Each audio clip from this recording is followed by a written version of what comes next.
Hi, my name is Bon. Today we'll be doing the Let's Play of the game Color Switch. So the title, as you know, is called Color Switch. This game was developed and published in 2015 by 4-5 Games. This game is made available to iOS and Android users. It is a game that's meant to be played on a phone or a tablet. This is an ad-supported game, and it's free.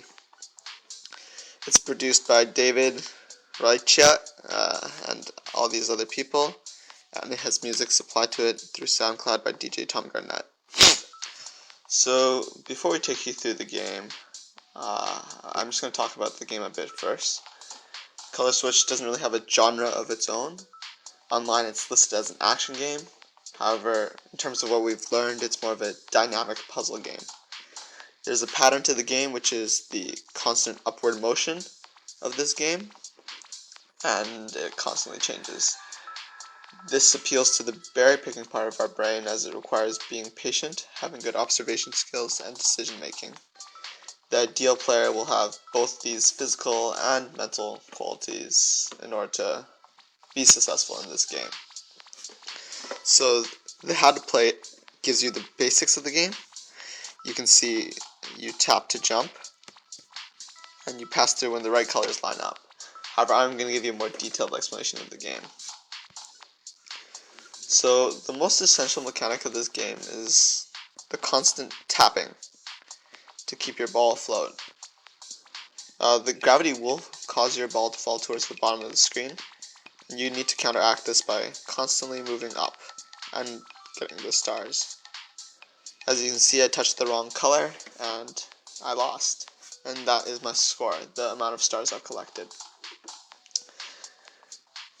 This constant upwards motion that is required because you must constantly advance to the top of the screen in order to get these stars.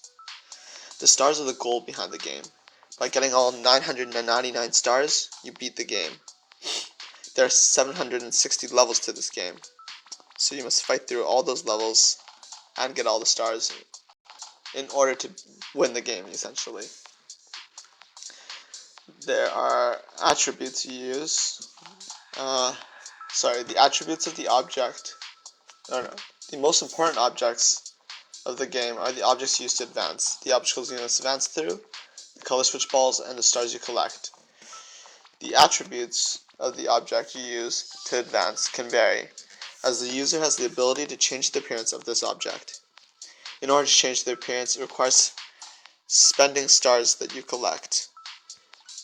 Like in this store over here, I have 145 stars, and I can buy random ones, and you can see that I'll switch it up if I use a different star. And like we were talking about before, this is the ad supported part of the game.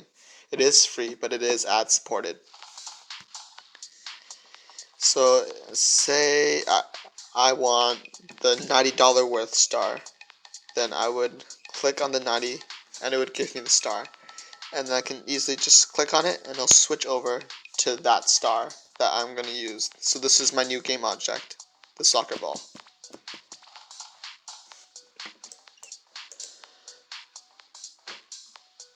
The obstacles you pass through also have attributes, as they come in different shapes, sizes, and they will always have 4 colors.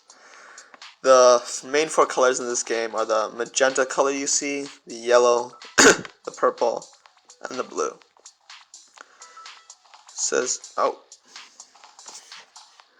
The obstacle is the picture to the left. The obstacle is the picture you see on the screen right here. It is the spinning circle that rotates. During the play of this game, the obstacles will rotate and change around.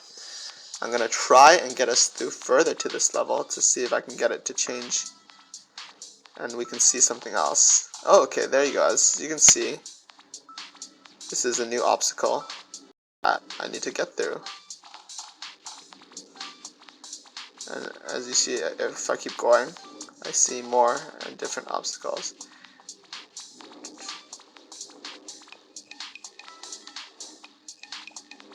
And you see, every time I collect one of those color change balls, the color changes and I have have to now adapt to this change in order to beat the game.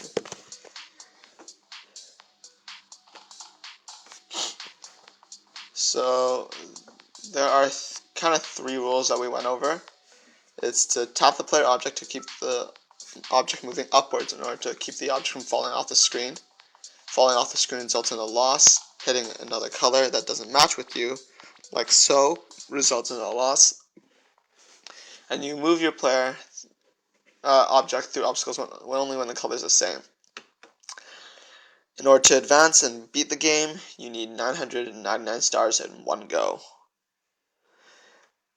As you can see, this is another ad that helps support the game and keeps the game free for the users. This game can be played in many different ways. There are other modes you can play in. If I go back to the home, there are different game modes. We'll talk more about this later.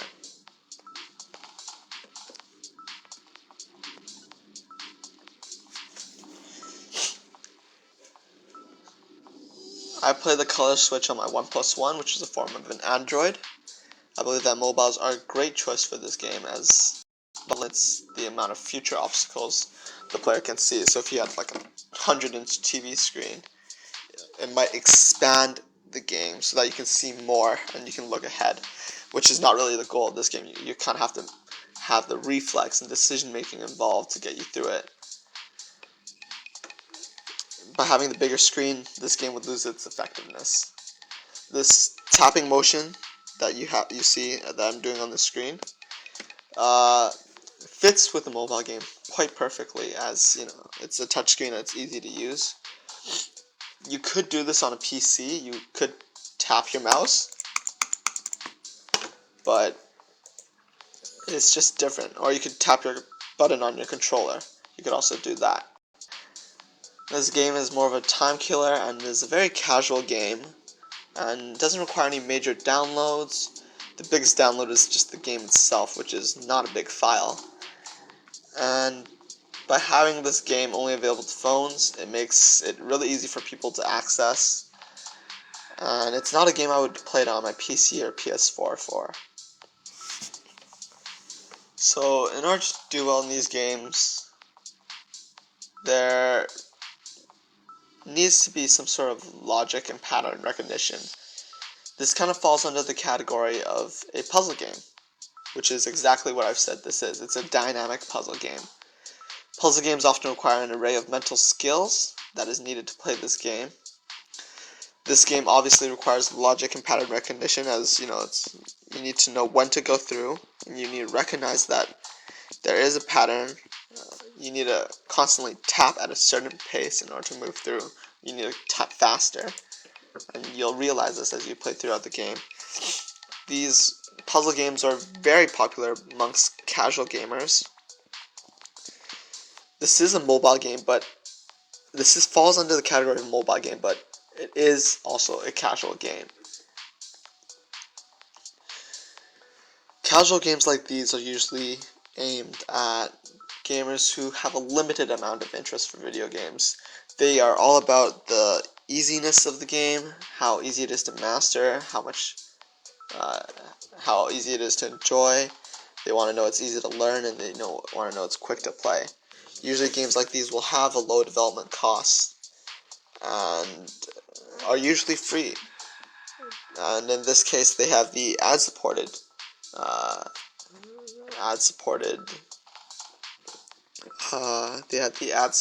but free in order to get return for this game. As you play this game more, you get exposed to the different obstacles and you practice, and this will help you improve in the game. And if you know what types of obstacles you see, and you know what types of taps you need, like how many taps you need to get through a certain part, or you get the timing down, then the better you will be at this game. This is also known as the gameplay gestalt that I observed by constantly playing the game. you get more exposure and you get better. So for participatory gaming, it isn't big on that. There isn't really a set like way you can create your own levels, or you can design your own balls and all that. The best way that it does do this is the game does allow players to send ideas to game developers, such as what kind of game modes to include. You can see here there are just challenges, races, caves, color swap, gravity, split. These never really existed before until players started sending their ideas to gamers, to the developers, I mean. So split, like here, you can see it's a different game mode, and this was created by players sending their ideas to the developers.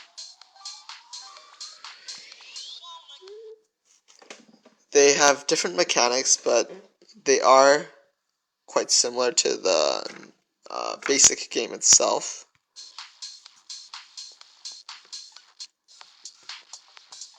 Let us take us out of here.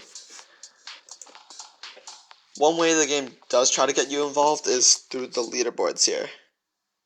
So as you can see, there's best score and there's total levels. So in best score, you can see your social group and how you rate among them, and all, how you compare to the other people. As you can see, I'm the top 24%, which is quite bad. I would never want to be at the top 24%. And you can see the high scores of some people who have achieved them. So this is how the game really tries to get you to participate. So you can connect with other people and you compete with them. And you compete with your social friends to see who has the best score. This isn't a hardcore game, so there's not really that sense of live events and trying to create your own game kind of create your own level kind of thing. It's more just a casual time-killing game. So the game's connection to the audience is it's a casual game. It's easy to learn and it's easy to play. In relation to a player persona, it would be someone, for example, there's this female age 21 student called Patty Kwan. She's a student at SFU. She's an only child. She likes to spend a lot of time reading books and watching TV series when she isn't doing homework. She's a casual gamer and enjoys games that are easy to play and easy to learn. She's a very studious person. However, she still needs a break every so often, so she looks to time-killing games such as Color Switch. She has a Samsung Note 4 and is very knowledgeable concerning on how her phone works. She is very up to date with technology and is very familiar with it. She's not familiar at all with peripherals. Her key is to relax via casual games such as Color Switch. Her influences are her boyfriend, who loves all sorts of video games. Her frustrations are that she has lots of homework to do and that games take a long time to learn and play. So question she has is there a game that exists out there that's not addictive but still relaxing and easy to play, so that way she can get back to her homework easier while relaxing? So that's the end of my Color Switch Let's Play. I'm just going to end it off with giving it my best shot to get the highest score. My highest score is 19, and I don't think I'm going to do much better than that. I just got a 2. But thank you for watching my Let's Play.